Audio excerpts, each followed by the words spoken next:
So internal control சம்பந்தமா நாங்க பார்த்த விஷயங்கள்ல எக்ஸாம்ல உங்களுக்கு முக்கியமா வர போற விஷயங்களை பார்ப்போம்.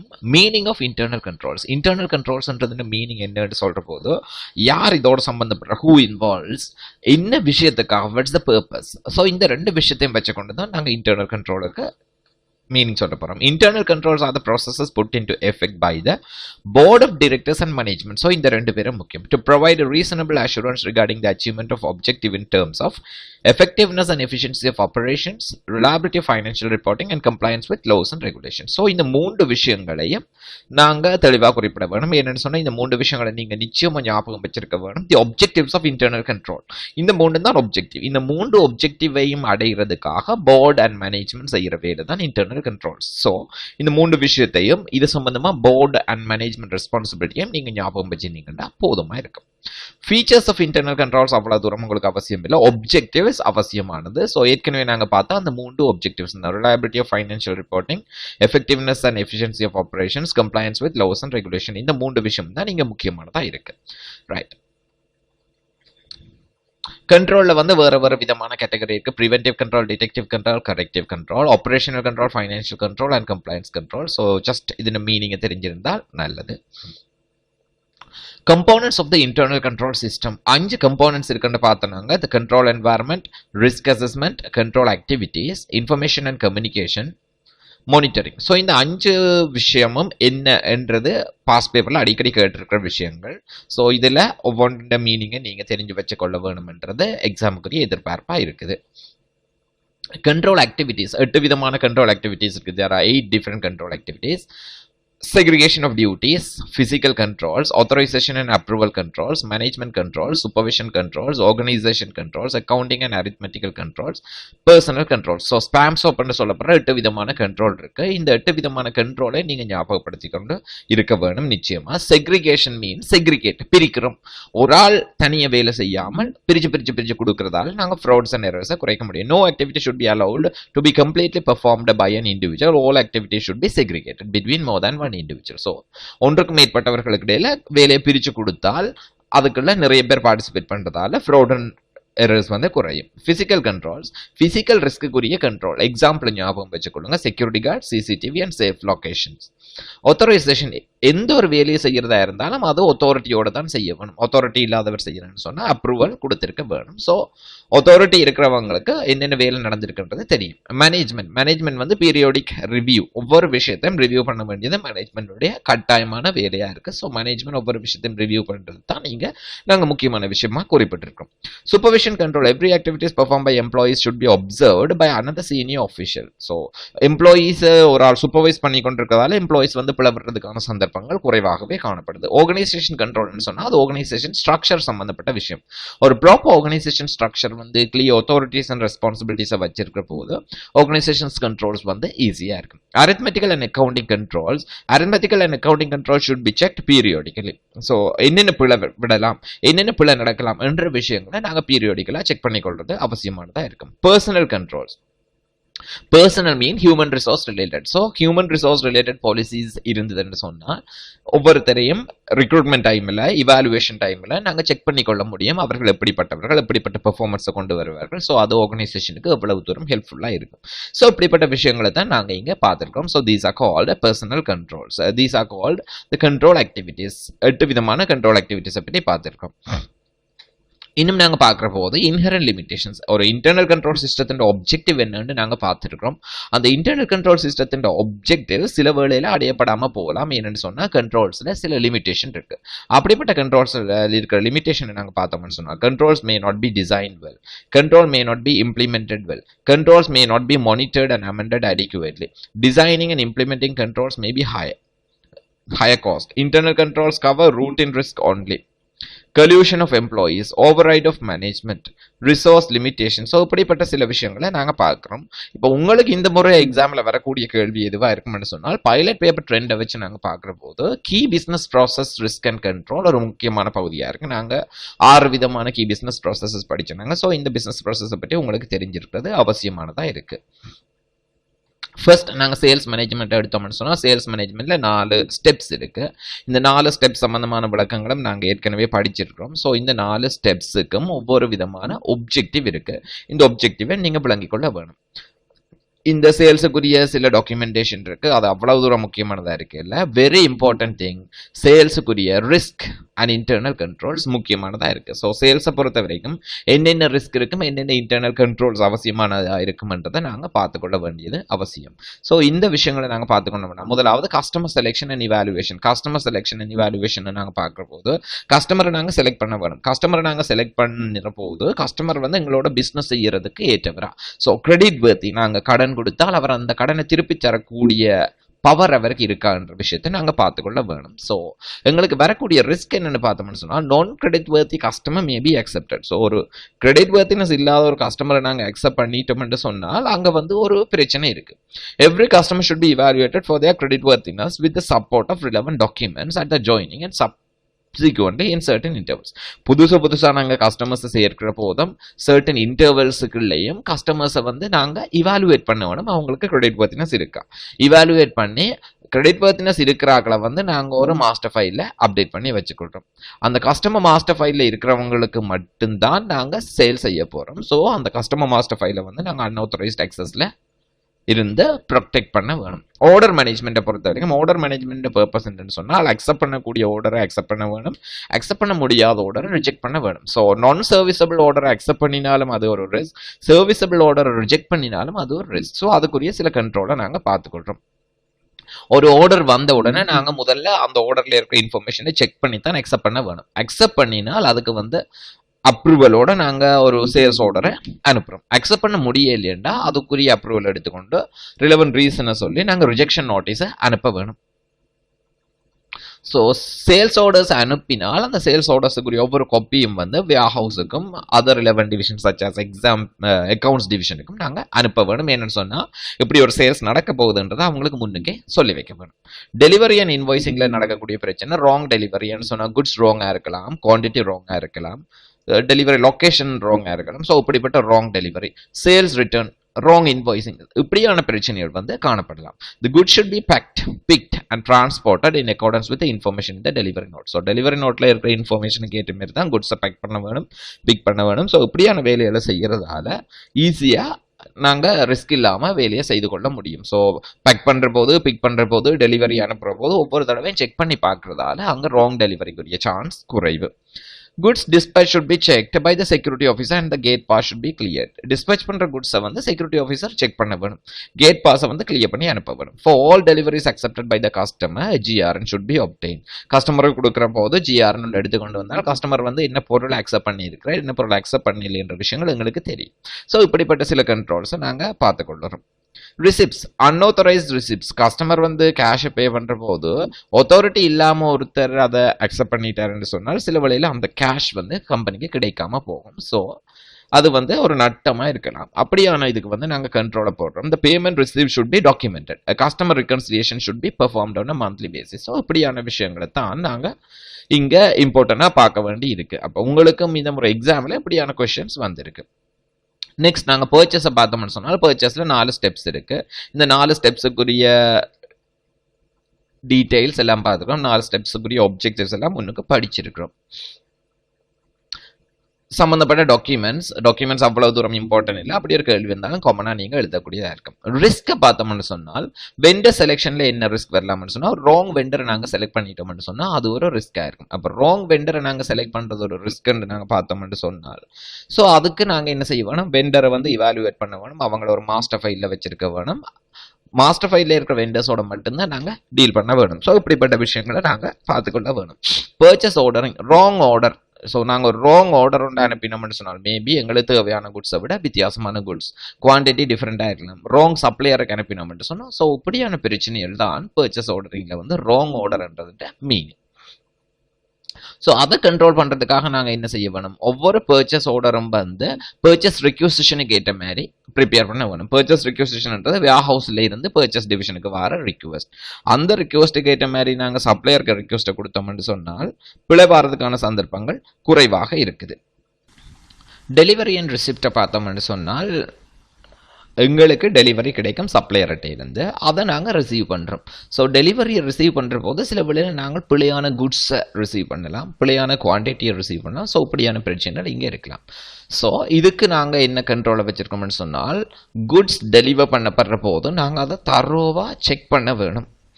ஏதாவது வித்தியாசம் இருந்தால் உடனடியாகவே சப்ளையரை கண்டாக்ட் பண்ணுறோம். அக்செப்ட் பண்ணின குட்ஸுக்கு மட்டும் ஒரு ஜிஆர்என்னை ப்ரிப்பேர் பண்ணுறோம். ரிட்டர்ன் பண்ணுற குட்ஸை வந்து செப்பரேட்டாக நாங்கள் ரிட்டர்ன் பண்ணுறோம்.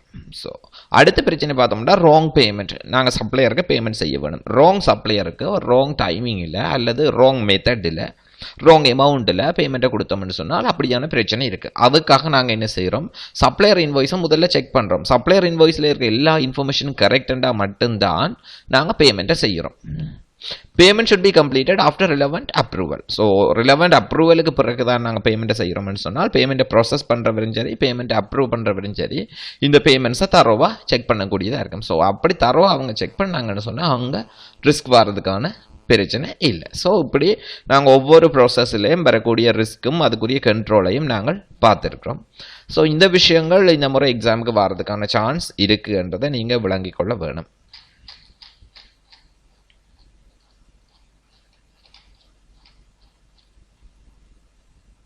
உங்களோட எக்ஸாமுக்கு வந்து ஒரு கேள்வியை நாங்கள் செக் பண்ணி பார்த்தோமா இருந்தால், ready private limited manufacture steel products who entered market recently. In the first few months, it performed well in the market.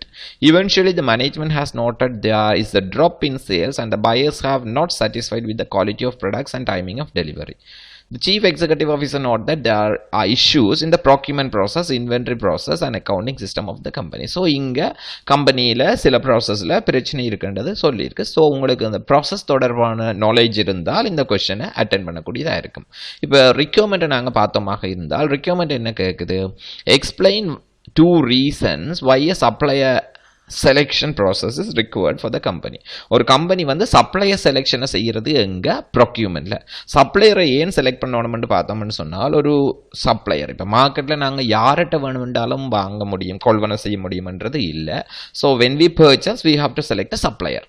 அப்போ ஒரு பர்டிகுலர் சப்ளையரை செலக்ட் பண்ணி தான் நாங்கள் வாங்க வேணும். என்னென்னு சொன்னால், நாங்கள் செலக்ட் பண்ணுற சப்ளையர் வந்து எங்களுக்கு நல்ல ஒரு ப்ரைஸை தரக்கூடியவரா, எங்களுக்கு வந்து சரியான குவாலிட்டி ஆஃப் குட்ஸை தரக்கூடியதா, அவற்றை டேர்ம்ஸ் ஆஃப் ட்ரேட், அவர் தரக்கூடிய கிரெடிட், அவர் தரக்கூடிய வாரண்டி, இப்படியான விஷயங்கள் வந்து எங்களுக்கு ஃபேவரபிளாக இருக்கிறதோட அவர் வந்து ரிலையபிள் ஆகும், ஃபைனான்ஷியலி ஸ்டேபிள் ஆகும், அவர் வந்து லெஜிட்டிமேட் பிஸ்னஸ் நடத்துகிறவராகவும் இருந்தால் எங்களுக்கு அது பாதுகாப்பானதாகவும் இருக்கும், லாபமானதாகவும் இருக்கும். ஸோ இந்த ரீசன்ஸ் தான் இங்கே நாங்கள் சொல்ல வேணும்.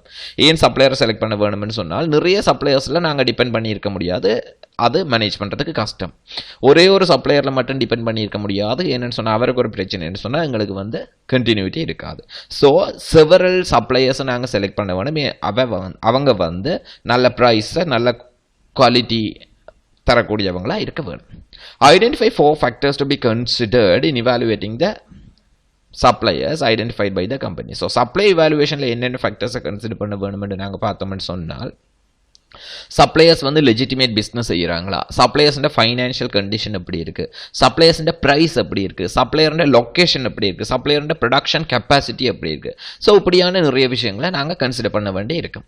டிஸ்கிரைப் ஃபார் ரிஸ்க் இந்த procurement process of the company. இந்த கம்பெனி வந்து என்னென்ன ரிஸ்க்கை ஃபேஸ் பண்ணுதுன்றதை பார்த்தோம்னா, நாங்கள் ப்ரொக்யூமெண்ட்டில் நிறைய ரிஸ்க் பார்த்துருக்கோம். உதாரணம், சப்ளையர் செலெக்ஷனில் என்னென்ன ரிஸ்க் இருக்குது, அதே போல் ஆர்டர் என்னென்ன ரிஸ்க் இருக்குது, டெலிவரி அண்ட் ரிசிப்டில் என்னென்ன ரிஸ்க் இருக்குது, பேமெண்ட்டில் என்னென்ன ரிஸ்க் இருக்குது. ஸோ அப்படிப்பட்ட ரிஸ்க்கை இங்கே நாங்கள் கனெக்ட் பண்ணினோம்னு சொன்னால் ஓகே. ஸோ இப்போ கம்பெனியோட இன்ஃபர்மேஷன் நாங்கள் பார்த்தோம்னு சொன்னால் அந்த விஷயத்தை கண்டுபிடிக்கக்கூடியதாக இருக்கும். Procurement process. Presently, the company purchases material from several suppliers. CEO directed that the company should have a supplier selection process for the main raw materials that are being used for production. So, CEO வந்து சொல்லியிருக்கார், கம்பெனியில் வந்து ஒரு supplier selection process கட்டாயமாக தேவை. அப்போ இப்போ வந்து சப்ளையர் செலெக்ஷன் ப்ராசஸ் இல்லை. இப்போ சப்ளையர் செலெக்ஷன் ப்ராசஸ் இல்லை என்று சொன்னால் ஒரு அப்ரோப்ரியேட் சப்ளையர் இன்னும் செலக்ட் பண்ணப்படலை. So that is a risk. அங்கே ஒரு பிரச்சனை இருக்குது. அந்த பிரச்சனையால் வந்து கம்பெனி டூ மச் ஆஃப் காஸ்ட்டை இன்வால்வ் பண்ண முடியும், சப்ளையர்ஸ் ரிலையபிள் இல்லாமல் இருக்க முடியும், சில வேளை குவாலிட்டி இல்லாத குட்ஸை பர்ச்சேஸ் பண்ணக்கூடியதாக இருக்கும். ஸோ இப்படியான பிரச்சனைகள் இங்கே இருக்குது. ஸோ இந்த பிரச்சனைக்கு மேலதிகமாக ஆர்டர் பண்ணுற போது என்ன காஸ்ட்டில் ஆர்டர் பண்ணுறதுன்னு தெரியாமல் இருக்கலாம். அப்போ ப்ராப்பர் ஆர்டர் இல்லை. இங்கே வந்து சொல்லியிருக்கு, further the said it is important to formalize the procurement process in order to minimize the business risk in the procurement process. So procurement processல வந்து risk இருக்கலாம், ஆகவே அதை formalize பண்ண வேணும். அப்ப இங்க இந்த விதமான ஃபார்மாலிட்டியும் இல்லை என்றதை விளங்கிக் கொண்டு நீங்க காமனா எந்த விதமான ரிஸ்கை கொடுத்தாலும் that would be okay. So இந்த விஷயத்தை நாங்க கவனமா பார்த்துக்கொள்ள வேணும். எந்த ஒரு ரிஸ்கை நீங்க இதோட சம்பந்தப்படுத்தி சொன்னாலும் ஏற்றுக்கொள்ள முடியும். என்னன்னு சொன்னா அங்க ஃபார்மல் ப்ராசஸ்ன்னு சொல்லி எதுவுமே இல்லை. ஸோ நாங்க படிச்ச ஒவ்வொரு விஷயங்களை நீங்க இங்க சொல்ல முடியும். 4 ரிஸ்க் இருக்குன்னு சொன்னா அந்த 4 ரிஸ்கையும் நாங்க சொல்ல முடியும். Explain 2 weakness in the inventory process and how to strengthen the procedures to prevent each weakness. அப்ப inventory process சம்பந்தமா இங்க வந்து சொல்லப்பட்டிருக்கு. inventory processல என்ன பிரச்சனை இருக்குன்னு நாங்க பார்த்தோம்னு சொன்னால், the management of Ready Private Limited noted its discrepancies in the physical quantities of inventories with the inventory records due to not recording the inventory issues. The production person walk into the stores and take the inventories away from production. As a result, there are no source documents available to update the inventory records. So கம்பெனில வந்து இன்வென்டரியில பிரச்சனை இருக்கு என்னன்னு சொன்னால் source documents இல்ல update பண்றதுக்கு. அப்ப இங்க கம்பெனில வந்து இன்வென்டரி மூவ்மெண்ட் வந்து ரெக்கார்ட் பண்ணப்படுறது இல்ல. இது ஒரு பிரச்சனையா இருக்கு. அப்ப இன்வென்டரி மூவ்மெண்ட் ரெக்கார்ட் பண்ணப்படுறது இல்லைன்னு சொன்னால் ஆத்தரைசேஷன் இல்லாமல் இங்க குட்ஸ் வந்து மூவ் பண்ணப்படுது. அப்ப ஆத்தரைசேஷன் இல்லாம குட்ஸ் மூவ் பண்ணப்படுறதுன்றதும் இங்க பார்த்தோம்னு சொன்னால், the production person walk into stores and take inventories away for production. எப்போ ப்ரொடக்ஷன் தேவை அந்த நேரம் வந்து எடுத்துக்கொண்டு போவாங்க. ஸோ எவ்வளவு இருக்குது எவ்வளவு எடுக்க வேணும் என்றொரு கண்ட்ரோல் இங்கே இல்லாமல் இருக்கு. ஸோ இதுக்கு நாங்கள் கண்ட்ரோலை சொல்ல வேணும்னு சொன்னால் கம்பெனியில் இன்வென்ட்ரி லெவல்ஸை டிட்டர்மைன் பண்ண வேணும். ஸோ இன்வென்ட்ரி லெவல்ஸுக்கு ஏற்ற மாதிரி இன்வென்ட்ரி மேனேஜ்மெண்ட்டை செய்ய வேணும். அது மட்டும் இல்லாமல் எந்த ஒரு ஸ்டாக் மூவ்மெண்ட் செய்யறேன்னு சொன்னாலும் அதுக்கு ப்ராப்பர் அத்தாரிட்டி இருக்க வேணும். ஸோ இப்படிப்பட்ட கண்ட்ரோல்ஸை நாங்கள் உருவாக்குறதன் மூலம் நாங்கள் வந்து ப்ரொடெக்ட் பண்ணிக்கொள்ள முடியும். அடுத்தது கம்பெனியின் இன்வென்டரி ரெக்கார்ட்ஸை கிரியேட் பண்ணுறது, குறிப்பிட்ட காலத்துக்கு ஒருக்க அந்த இன்வென்டரி ரெக்கார்ட்ஸ் அப்டேட் பண்ணுறது, இன்வென்டரி ரெக்கார்ட்ஸை செக் பண்ணுறது, ஃபிசிக்கல் இன்வெஸ்டிகேஷன், ஃபிசிக்கலில் இன்வென்டரி கவுண்டை செய்து அப்டேட் பண்ணுறது. ஸோ இப்படியான விஷயங்களை நாங்கள் சொல்லக்கூடியதாக இருக்கும். Discuss the action that the management need to take address the accounting system issues noted above. இங்க accounting system பார்த்தோம்னு சொன்னார், the company uses an accounting system to record transaction and generate sales invoice. Sales module is integrated to the general ledger. Following issues were found. In this system, the sales are generated by salesperson, finance person of the company. They use common password. அப்ப இங்க பார்த்தோம்னா segregation of duties, கடமை பகிர்வுன்ற ஒரு விஷயம் இல்ல. ஏன் sales generated by sales person, finance person, right? அப்போ ஃபைனான்ஸுக்கும் சேல்ஸுக்கும் இடையில தனித்தனியான கடமை பகிர்வு இல்லை. காமன் பாஸ்வேர்ட் யூஸ் பண்ணப்படுது. ஸோ அது ஒரு பிரச்சனை. அதுக்கு நாங்கள் சொல்யூஷன் கொடுக்கலாம். அப்போ செக்ரிகேஷன் இருக்க வேணும்னு சொல்கிறோம். ஒவ்வொருத்தருக்கும் தனித்தனியான யூசர் நேம் பாஸ்வேர்டு இருக்க வேணும்னு நாங்கள் சொல்லுவோம். இந்த previous month the system malfunction for a day due to virus attack. ஆகவே நாங்கள் என்ன சொல்ல வேணும், ஒரு ஆன்டிவைரஸ் சாஃப்ட்வேர் ஒன்றை வச்சிருக்க வேணும். அந்த ஆன்டிவைரஸ் சாஃப்ட்வேர் குறிப்பிட்ட காலத்துக்கு ஒருக்கா அப்டேட் பண்ணிக்கொள்ள வேணும்ன்றதை நாங்கள் சொல்லலாம். There were few invoices not been recorded in the general ledger and there was a difference identified by the accountant of the company. So குறிப்பிட்ட காலத்துக்கு ஒருக்கா நாங்கள் reconciliation இணக்க கூட்டுகளை செய்ய வேணும். அப்போ இங்கே சேல்ஸுக்கும் அக்கௌண்டிங் சிஸ்டத்துக்கும் ஒரு reconciliation செய்தோம்னு சொன்னால் அங்கே இருக்க பிழைகளை கண்டுபிடிச்சு அதுக்குரிய கரெக்ஷனை செய்ய முடியும். ஸோ இப்படிப்பட்ட விஷயங்களை நாங்கள் கவனத்தில் எடுத்துக்கொள்ள வேணும். கூகுள் கிளாஸ் ரூமில் உங்களுக்கு அப்லோட் பண்ணப்பட்ட ஒரு கொஷனை இப்போ நாங்கள் பார்க்க போகிறோம். Question 1, Rishi Multipharma is an importer and distributors of pharmaceutical and cosmetic products. You have been given the following information in relation to the business. So இங்கே நாங்கள் பார்க்குறோம் ரிஷி பிஸ்னஸுக்கு வந்து இங்கே சில இன்ஃபர்மேஷன் தரப்பட்டிருக்கு. உங்கள்கிட்ட கேட்குற விஷயம் என்னென்னா, requirement identify the control weakness in the above areas and recommend adequate control for each areas identified. So ஒவ்வொரு விஷயத்துலையும் மிஸ்டேக்ஸ் இருக்கலாம், கண்ட்ரோல் வீக்னஸ் இருக்கலாம். அதை நீங்கள் கண்டுபிடிச்சு விளக்கம் சொல்ல வேணும். The first point, import orders are made by a small team who have to handle all the ordering process, receiving, shipment and arranging in shelves and distributing local orders. So இங்கே நாங்கள் பார்க்குறோம்னு சொன்னால் ஒரு ஸ்மால் டீம் தான் எல்லா வேலையும் செய்து கொண்டிருக்கு. அப்போ எல்லா வேலையும் ஒரு டீம் தான் செய்யுதுன்னு சொன்னால் எங்களுக்கு விளங்கும் அங்கே செக்ரிகேஷன் ஆஃப் டியூட்டிஸ் இல்லை. So that is the control weakness. அப்போ இந்த கண்ட்ரோல் வீக்னஸை நாங்கள் கிளியர் பண்ணணும்னு சொன்னால் கண்ட்ரோலை நாங்கள் சொல்ல வேணும். எப்படி order management, shipment management, distribution, shelf management இதெல்லாம் தனித்தனியான டீமால் ஹேண்டில் பண்ணப்பட வேணும். So the activity should be segregated between different teams for the different activities. Second பாயிண்ட்டை நாங்கள் பார்ப்போமா இருந்தால், the pharmaceutical items have a short shelf life. However, there's no process to identify the date a certain item has been brought to warehouse. ஒரு குறிப்பிட்ட பொருளை warehouse-க்கு எப்போ கொண்டு வந்தது தெரியாது. ஆனால் அது வந்து ஷார்ட் செல்ஃப் லைஃப் என்று சொன்னால் சில வேளையில் இன்வென்ட்ரிஸ் வந்து பழுதா போயிடலாம். அப்போ இங்கே இருக்கிற ரிஸ்க் என்னன்னு சொன்னால் இன்வென்ட்ரின்ற ஏஜை கண்டுபிடிக்கிறதுக்கு இங்கே ஒரு ப்ராசஸ் இல்லை. ஸோ நாங்கள் ரெக்கமெண்ட் பண்ண போகிறது கம்பெனியில் ஒரு proper inventory recording system, inventory register ஒன்றை நாங்கள் வச்சுருக்க வேணும். ஸோ ஒவ்வொரு பட்ஜும் எப்போ வந்தது எப்போ போனதுன்றதை மானிட்டர் பண்ணி கொண்டு போகிற போது எந்த பொருள் எப்போ எக்ஸ்பயர் ஆகும்ன்றதை கண்டுபிடிக்க முடியும். So proper recording of inventory movements and authorisation. Customer orders are received over the phone and delivered immediately if the stock is available. The invoicing part takes after the delivery due to the urgent nature. So, இங்கே டெலிவரிக்கு பிறகு தான் invoice நடக்குது. That is a wrong. அப்போ இங்கே நாங்கள் சொல்கிறோம் invoice போடாமல் authority இல்லாமல் குட்ஸ் வந்து வெளியில் அனுப்பப்படுது. So the delivery is made without authorization and relevant invoice. So நாங்கள் கண்ட்ரோல் போட வேணும். என்ன ஒரு கஸ்டமர் ஆர்டர் வந்ததுன்னா அந்த ஆர்டரை ரெஜிஸ்டர் பண்ணி அந்த ஆர்டரை இவாலுவேட் பண்ணி அதுக்கு இன்வாய்ஸை ரெஜிஸ்டர் பண்ணி அதுக்கு பிறகு தான் டெலிவரியை செய்ய வேணும். ஸோ டெலிவரி செய்கிற போது டெலிவரியை வந்து இன்னொரு ஆள் ஆத்தரைஸ் பண்ண வேணும் என்ற கண்ட்ரோலை நாங்கள் சொல்ல முடியும். The customers are reminded about pending payments when supplier demands for payment. So கஸ்டமர்கிட்ட நாங்களாக போய் பேமெண்ட் கேட்குறது இல்லை, சப்ளையர் எங்கள்கிட்ட பேமெண்ட் கேட்டால் தான் நாங்கள் கஸ்டமர்கிட்ட கேட்குறோம். ஸோ சம்டைம்ஸ் கஸ்டமர்ஸ் வந்து வெரி ஓல்டு கஸ்டமர்ஸாக போயிடலாம். ஸோ ஏஜ்ட் கஸ்டமர்ஸ் ஆகிடலாம், அல்லது கஸ்டமர்ஸ் வந்து கேஷை தராமலே போகலாம் என்று நாங்கள் கேட்குறது இல்லை. ஸோ கண்ட்ரோல் போட போகிறோம். The customer should be given a credit period. So கஸ்டமருக்கு ஒரு கிரெடிட் பீரியட் கொடுக்குறோம், அந்த கிரெடிட் பீரியடுக்குள்ள காசை தெரிஞ்சு கேட்குறோம். Activities should be made to recover the amounts within the credit period.